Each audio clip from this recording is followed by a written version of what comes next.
Hello everyone and welcome back to the channel. What I'm about to reveal today is absolutely extraordinary. While the world focuses on Prince George as the future king, something remarkable is happening behind palace doors with his younger sister, Princess Charlotte. Multiple royal insiders are confirming that 10-year-old Princess Charlotte is undergoing what's being described as a royal crash course with Princess Anne, and the training she's receiving could make her one of the most powerful royals in British history. We're not talking about the usual princess protocol here. We're talking about intensive preparation for a role that could give Charlotte influence and authority that rivals and in some ways exceeds what her father Prince William will have as king. From learning how to hold a room's attention quietly to being schooled on huge issues like death and international responsibilities, Charlotte is being groomed for the prestigious title of Princess Royal, a position that Princess Anne has transformed into one of the most respected and influential roles in the entire monarchy. But here's what makes this absolutely fascinating. Royal experts are also warning that Charlotte and her younger brother Louis face the same spare dilemma that destroyed Prince Harry's relationship with the royal family. Will Charlotte thrive in her future role, or will the pressure of being second in line tear this family apart like it did William and Harry? Let's dive into everything we know about Princess Charlotte's secret training, her future title, and whether she's destined for greatness or heartbreak. The Anne connection, receiving instruction from the absolute best. The royal crash course revealed.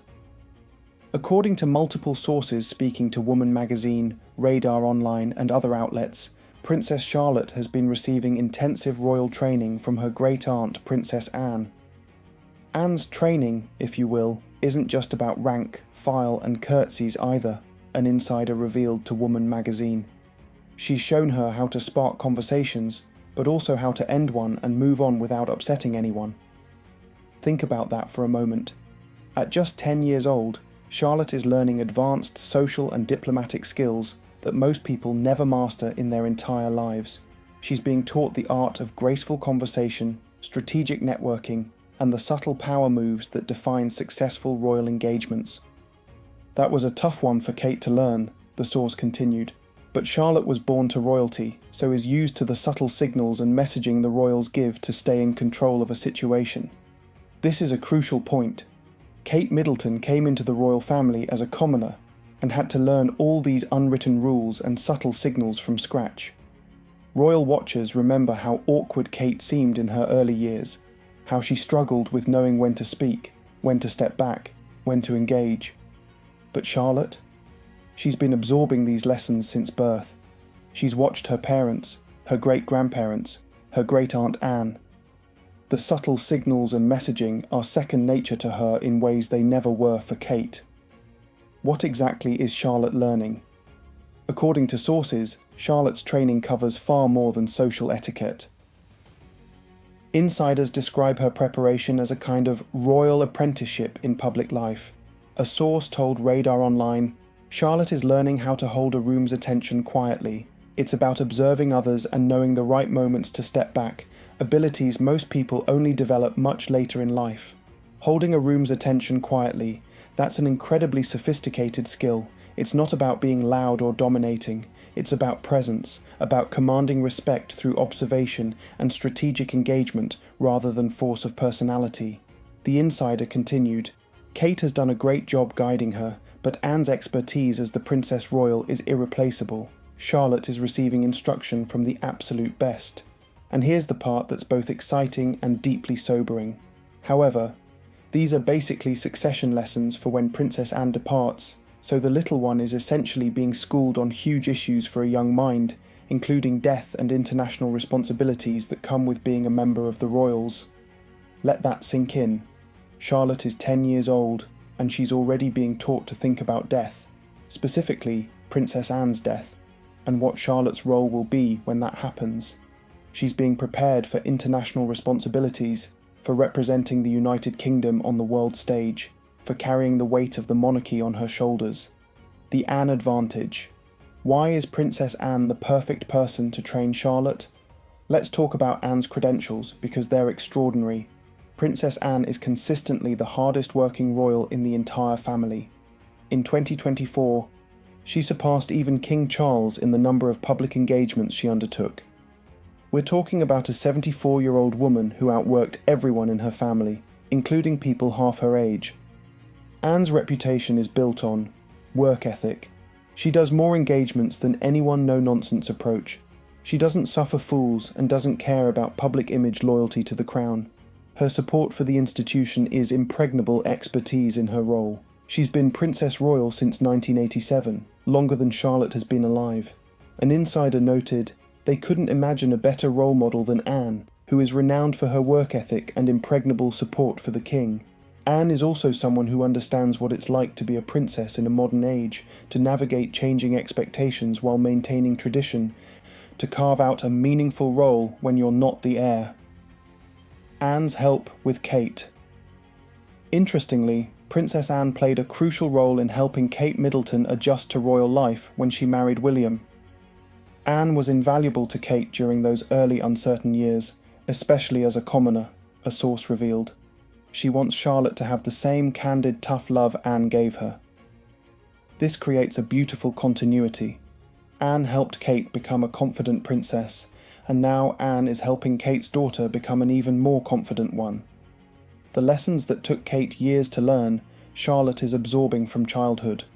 The source added that Anne's approach involves candid, tough love, not coddling, not making excuses, but honest feedback and high expectations. This is exactly the approach that has made Anne so effective in her own role. The Princess Royal title, what it means and why it matters, understanding the title. So what exactly is the Princess Royal title, and why does it carry such weight? The Princess Royal is a title traditionally bestowed on the eldest daughter of the reigning British monarch. It's been in use since the 1600s and is considered the most prestigious title a princess can hold. Here's what makes it special. It's unique. Only one person can be Princess Royal at any time. It's not like being a duchess or countess where multiple people can hold similar titles. When you're Princess Royal, you're the Princess Royal. It's for life. Once bestowed, the title is held until death. Princess Anne has been Princess Royal since 1987. That's 38 years and counting. It represents the highest honour. Among all the titles given to members of the royal family, Princess Royal is considered the pinnacle for women who aren't queens. It's not automatic. Unlike some titles that transfer automatically, Princess Royal must be specifically granted by the reigning monarch. Princess Anne had to wait until 1987 before Queen Elizabeth II gave her the title, even though she was eligible much earlier. Charlotte's path to the title. So when could Charlotte become Princess Royal? The timeline is specific and requires several things to happen. First, Princess Anne must pass away, since only one person can hold the title at a time. Second, Prince William must become king, only the monarch can grant the title. Third, William must choose to bestow it upon Charlotte. It's not automatic.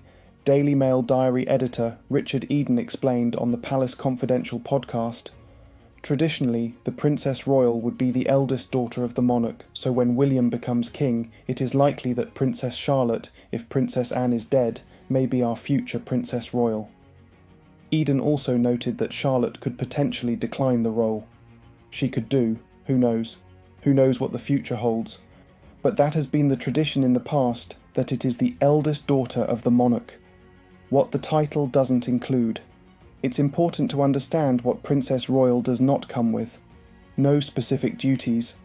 Unlike Prince of Wales, which involves managing the Duchy of Cornwall, or Duke of Edinburgh, which has specific charitable focuses, Princess Royal doesn't carry prescribed responsibilities. No estate to manage. There's no Princess Royal estate or duchy that generates income. No constitutional role. The position carries no formal power in government. So why does it matter? Because of what it does include. Prestige and respect. The title commands enormous respect both in the UK and internationally. Flexibility. Charlotte can define the role however she wants. Taking on causes and patronages that matter to her platform. The title gives her a platform to represent the sovereign and UK overseas independence. She can work alongside the monarch without being in their shadow historical precedent. The title has a fascinating history. Not every generation has had a Princess Royal. For instance, Queen Elizabeth II was never given the title because her aunt, Princess Mary, held it from 1932 until her death in 1965. By the time the title became available again, it seemed odd to give it to someone who was already queen. Princesses who have held the title historically have been known for hard work and dedication, extreme loyalty to the crown, strong leadership. Creating their own path within royal constraints, Princess Anne has exemplified all of these qualities. She's transformed the Princess Royal role into something truly meaningful, using it as a platform for hundreds of patronages, focusing on issues that rarely get high-profile attention: animal welfare, literacy programs for prisoners, support for ex-servicemen, and more. If Charlotte follows Anne's example, she could become one of the most impactful royals of her generation. Charlotte versus Louis, the sibling hierarchy, creating tension, the uncomfortable reality. Now let's address something that William and Kate are reportedly very concerned about: the vast difference in Charlotte's future compared to her younger brother Louis. Multiple sources have confirmed that while Charlotte is being groomed for a significant royal role, the same may not be true for Prince Louis. Royal expert Katie Nicholl told OK magazine, "I'm told that Charlotte's future role will be to support George when he becomes king, but what about Louis?" "I'm not so sure about Louis," Nicholl admitted, raising serious questions about the youngest Wales child's future. Charlotte will be a working royal, but will Louis? The emerging picture suggests a stark division. Charlotte, training with Princess Anne. Future Princess Royal, expected to be a full-time working royal, supporting George as King Major role in the monarchy. Louis, no clear role defined, possibly pushed toward military, like Andrew and Harry, may not be a working royal. The spare to the spare, with no clear purpose. This creates an uncomfortable echo of the William-Harry dynamic that tore that generation apart. Harry was the spare who felt useless and unwanted. Could Louis face the same fate? Why Charlotte gets special treatment? There are several reasons Charlotte is being prioritised over Louis. Historical precedent. The monarch's eldest daughter traditionally has an important role, Princess Royal. Modern representation. Having a prominent female royal matters for gender equality and public relations. Anne's availability. Princess Anne can train a niece more naturally than a nephew Charlotte's temperament. Sources consistently describe Charlotte as confident, poised, and naturally suited for public life. But none of these reasons change the fundamental unfairness. Charlotte is being invested in heavily while Louis's future remains uncertain. William and Kate's concern. According to sources, William and Kate are acutely aware of this problem. They're very concerned that George and Charlotte will have a role in the monarchy, but that Louis might feel like a spare, an insider revealed. The source continued, "They want to make sure all three children feel valued and have purpose, but the reality of the monarchy's structure makes that extremely difficult. This is the curse of being born third. You're royal enough to face all the restrictions and scrutiny, but not important enough to have a clear role. You're trapped in a gilded cage with no key." The spare curse. Let's look at the track record of third-born royals. Princess Margaret, Elizabeth's sister, struggled with her role, had scandalous love life, battled depression and alcoholism. Prince Andrew, Charles's brother, currently stripped of titles and disgraced following Epstein scandal. Prince Harry, William's brother, left the royal family, lives in California, estranged from his family. The pattern is clear and disturbing. Third-born royals rarely find happiness or fulfillment within the system. Will Louis follow this pattern? Or can William and Kate find a way to give him purpose and meaning? Charlotte's public emergence, showing natural ease. Recent appearances over the past year, Charlotte has been making more public appearances, and royal watchers have been impressed by her confidence and poise. Some notable moments. Wimbledon, 2024. Charlotte accompanied her mother Kate to the tennis championships, showing perfect behaviour and genuine engagement with the sport. Christmas 2025. The Wales children attended church services at Sandringham, with Charlotte displaying what observers called natural ease in greeting the public, trooping the colour. Charlotte has been a picture-perfect presence on the Buckingham Palace balcony, various royal events. She's been spotted at weddings, memorial services, and state occasions, always behaving impeccably. Royal commentators have noted that Charlotte seems to understand instinctively how to behave, when to smile, when to be serious, when to engage with crowds, and when to maintain dignified distance. Charlotte has found a wonderful royal mentor in her great-aunt Princess Anne, an insider noted, and it shows in her public appearances. The tiara question. There's also been interesting speculation about when Charlotte might start wearing tiaras. Insiders say Charlotte has already dabbled in royal formalities through her experimentation with formal headpieces, though none were technically tiaras. Traditionally, tiaras are reserved for married women. However, there are exceptions. Princess Margaret wore the Cartier halo tiara to a state banquet in 1956 before her wedding. Princess Anne herself wore a tiara as a teenager, long before her marriage to Captain Mark Phillips. Could Charlotte break with tradition and wear a tiara before marriage? Charlotte could break with tradition if she chose, a source said, but it's really more about the right timing and situation than rigid rules.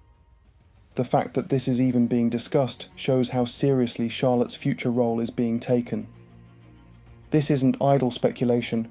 Palace insiders are actively planning for Charlotte's emergence as a major royal figure. Comparisons to Diana. Some observers have drawn comparisons between Charlotte and her late grandmother, Princess Diana. Both have natural charisma that connects with the public, an instinct for emotional intelligence, fashion influence, Charlotte's outfits sell out immediately, the ability to steal the spotlight even at young ages. However, unlike Diana, who married into the royal family as an outsider, Charlotte has the advantage of being born into it with full preparation and support. The Kate factor. Kate Middleton's influence on Charlotte cannot be overstated. While Anne provides the royal protocol training, Kate is shaping Charlotte's character and values. According to sources, Kate has implemented strict rules in the Wales household that apply to all three children. No shouting. Shouting is absolutely off limits for the children, and any hint of it is dealt with by removal, presumably a time-out. No physical punishment. Spankings and such are forbidden in the Wales household understanding protocol. The children are raised with an understanding of royal procedures and protocols from birth balance. Behind closed doors, they're allowed to be normal kids, playing games and winding each other up as siblings do, teasing each other, having fun and baking cookies and being out in nature, according to childcare expert Joe Frost. This approach creates children who are polished and well behaved in public, but still have space to be children in private. Could Charlotte actually become queen? The scenarios explored the succession question. Here's something most people don't realise. Princess Charlotte could actually become Queen of England. It's unlikely, but it's possible. Let me explain the scenarios. Scenario 1. George has no children. If Prince George becomes king but never has children of his own, either by choice or circumstance, and then George dies or abdicates, Charlotte would become queen. This isn't far-fetched. George might choose not to marry or have children, be unable to have children, decide the burden of monarchy isn't worth it, and abdicate. In any of these scenarios, Charlotte would be next in line. Scenario 2. George dies before becoming king. If something tragic happened to George before William becomes king, Charlotte would move up to second in line behind William. When William eventually passed away or abdicated, Charlotte would become queen. Again, this is unlikely, but it's within the realm of possibility. Scenario 3. William abdicates. If William decided not to become king, perhaps due to Kate's health concerns or his own wishes for a private life, and he abdicated his claim, George would become king immediately upon Charles's death. But if George also abdicated or was too young to rule, Charlotte could potentially step in. The historical first. What makes Charlotte's position historically significant is this: she's the first female royal to keep her place in succession despite having a younger brother. Prior to 2011, male heirs took precedence over older female siblings. This is why Princess Anne is below her younger brothers Andrew and Edward in the line of succession, even though she was born second. But in 2011, the Succession to the Crown Act changed the rules. Now, succession is based purely on birth order, regardless of gender. This means Charlotte is third in line and will remain third until George has children. Louis cannot jump her in the succession just because he's male. Charlotte is literally making history by existing in this position. She represents a new era of gender equality within the monarchy. What being queen would mean if Charlotte did become queen. She would be the first queen regnant born after the 2011 succession changes, potentially the most prepared monarch in British history, having been trained from childhood specifically for royal life, a symbol of modern Britain, representing gender equality and meritocracy, but it would also mean massive pressure and responsibility, constant scrutiny, limited personal freedom, the weight of the nation on her shoulders. Some might say Charlotte is being prepared for this possibility, however remote. The intensive training she's receiving from Princess Anne suggests the palace wants her ready for any eventuality. The burden of being spare. Will history repeat? The Harry parallel. As we think about Charlotte's future, we can't ignore the elephant in the room. Prince Harry's story is a cautionary tale about what happens to spares in the royal system. Harry was raised as the spare to William's heir. He served his purpose by existing as a backup in case something happened to William.